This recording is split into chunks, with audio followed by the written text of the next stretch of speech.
Bang, mungkin terkait Fadel dan Loli ini akan sidang di kapan lagi dan agendanya apa sih Bang setelah kemarin ada? Insya Allah sidangnya itu hari Rabu. Jam biasanya itu setelah sholat duhur ya, antara jam 12 jam 1. Karena kan harus mendatangkan terdakwa, mendatangkan saksi. Insya Allah saksi yang akan sidang pada hari Rabu adalah saksi kunci dari persoalan ini, di mana dia tahu bagaimana ada perbuatan seseorang terhadap anak di bawah umur untuk melakukan sesuatu yang melawan hukum, di mana dia diarahkan bla bla bla dan seterusnya. Nanti akan saya jelaskan setelah proses persidangan hari Rabu. Yang jelas ada 5 saksi. Saya tadi sudah cek lagi dengan LPSK, ada 5 saksi yang saya minta LPSK untuk melindungi kesaksian tersebut. Saksi-saksi tersebut dari awal proses ada di bawah tanggung jawab LPSK, Lembaga Perlindungan Saksi dan Korban. Dan tadi pagi saya berkomunikasi, saya sampaikan ada panggilan sidang, mohon dipantau dan diberikan perlindungan kepada saksi tersebut. Saksi yang datang insya Allah yang saya terima panggilannya 2. Tapi kalau mungkin ada saksi lain melalui panggilan JPU, saya tidak paham. Yang jelas saya terima panggilan ada 2 saksi. Nanti saya minta LPSK untuk melakukan perlindungan kepada saksi tersebut. Ini saksi kunci yang tahu dan yang terlibat, mengetahui, bukan terlibat ya, mengetahui adanya peristiwa tersebut. Bahkan dia sempat telepon-teleponan, artinya diarahkan melalui dia telepon. Makanya jangan salahkan kalau ini kita marah-marah, nangis, dia betul-betul tidak mau memberikan maaf. Itu karena memang betul-betul sangat luar biasa yang terjadi terhadap anaknya, sehingga sampai detik terakhir pun dia tidak akan pernah mau memaafkan, karena anaknya betul-betul hancur, bahkan hampir meregang nyawa kalau tidak sempat ada orang yang ada di tempat tersebut. Seperti itu. Siapa saja bang saksinya? Saksi nggak boleh saya sampaikan. Berarti ini saksi kunci ya Bang, yang benar-benar mengetahui. Saksi kunci, sangat-sangat mengetahui peristiwa. Hubungannya itu apa sih bang untuk saksinya bang? Ya hampir lah ya, bahasanya itu hampir, jadi belum terjadi, tapi sangat-sangat mengkhawatirkan saat situasinya pada saat itu.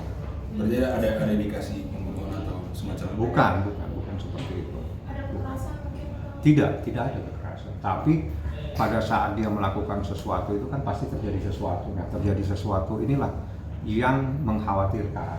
Ya, mengkhawatirkan itu kalau tidak sempat cepat-cepat, ya mungkin kasihan lah dia ya. Jadi bukan diartikan seperti terjadi tidak, tapi pada saat itu dia berduaan dengan seseorang. Nah, seseorang itulah yang tahu apa yang terjadi di situ. Apa nantinya Loli juga akan dihadirkan lagi? Sudah Bang? tidak ada. Sudah tidak. Begitupun dengan Nikita Mirzani. Tidak ada lagi, sudah selesai.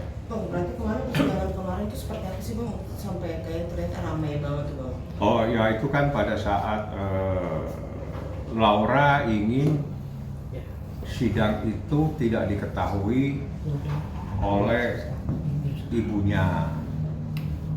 Ya, tidak diketahui oleh ibunya supaya tidak menyakiti biminya. Tapi Nikita sebagai seorang ibu ingin tahu apa yang terjadi sebenarnya, sehingga dia protes, dia minta tetap ada di ruangan sidang. Nah, pada saat itulah, sehingga pada saat sidang akhirnya hakim mengizinkan supaya dia ada di ruangan sidang dengan syarat pasif. Tidak boleh protes, tidak boleh interupsi, tidak boleh apa terhadap kesaksian dari Laura, seperti itu. Bang, untuk saksi itu hubungannya sama Fadel sama Loli itu apa sih bang? Saya nggak tahu. Besok aja Rebo, nanti kesaksiannya seperti apa. Yang jelas saksi ini ada di tempat.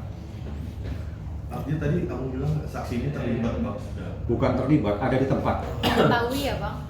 Ada di tempat kejadian. Bukan terlibat, jadi ada di tempat kejadian. Artinya saksi itu kan bisa saja saksi yang tidak tahu. Tapi kalau ini saksi ada di tempat dan dia nanti yang bisa bercerita. Makanya saya bilang dia saksi satu-satunya saksi kunci yang ada, dan saat ini sejak awal saksi ini sudah ada di dalam perlindungan LPSK. Oke. Seperti itulah ya. Jadi saya berharap, jadi jangan salahkan kalau Nikita itu sampai detik terakhir belum bisa memaafkan karena betul-betul terpukul, betul-betul kaget dan semuanya, sehingga begitu dapatkan cerita dia geleng-geleng kepala gitu. Oleh karena itu, kalau sampai Nikita marah dan tidak mau memaafkan, wajar seorang ibu marah tatkala anaknya diperlakukan seperti itu. Bang, padahal kan kemarin sempat meminta maaf, tapi meminta maaf bukan kepada Loli atau bukan kepada Nikita, tapi melainkan kepada publik karena udah membuat kegaduhan berita ini. Baru saya nggak tahu. Coba tanya ke dia alasannya apa dia minta maafnya ke masyarakat gitu ya. Kalau dia ada menyampaikan, Bang, ketika kemarin ketemu Kak Niki ada yang disampaikan oleh Fadel, Bang? Saya nggak tahu, di dalam ruangan sidang itu hanya memeriksa Laura, habis itu selesai saya bawa Laura pulang. Isinya apa saya tidak mengikuti proses pemeriksaannya. Kemarin kan Abang sempat bilang ada peraturan undang-undang yang tidak boleh mempertemukan antara Laura dengan Tidak, itu positif. di dalam Kemarin ketemu. kasus anak. Kasus anak yang betul-betul lah, tapi di dalam kasus ini karena ini kesusilaan dipertemukan, jadi mereka dipertemukan, tapi sidangnya tertutup, hanya orang tertentu yang bisa hadir.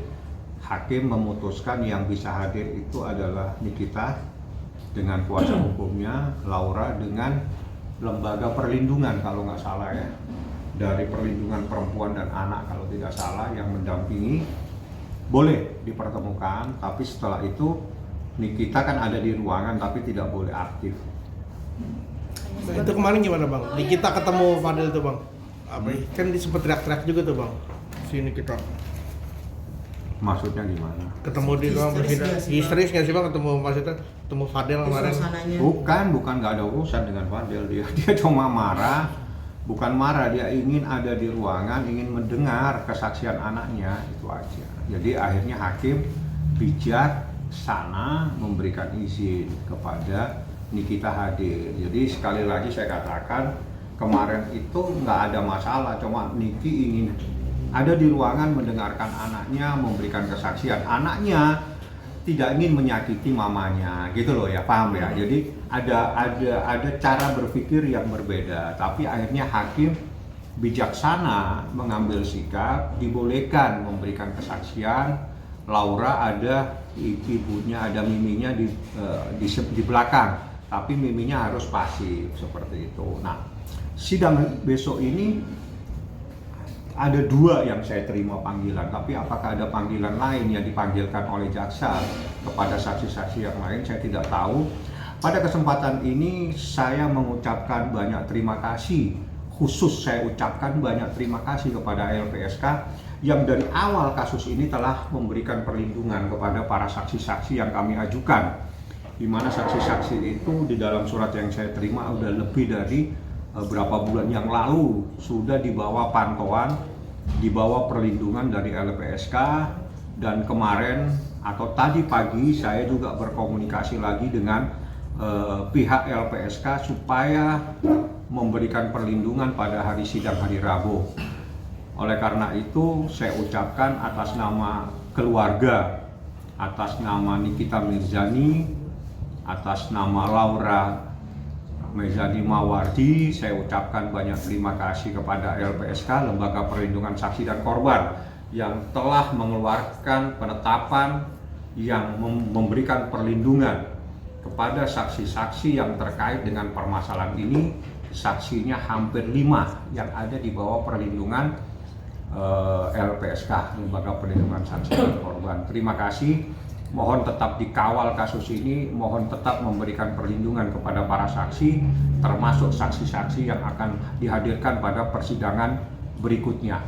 Itu saya ucapkan dari hati yang paling tulus. Terima kasih banyak LPSK yang betul-betul memberikan perlindungan kepada para saksi dalam perkara ini. Seperti ini. Bayu. Oke. Soal Bayu bang, Ini selesai Bayu.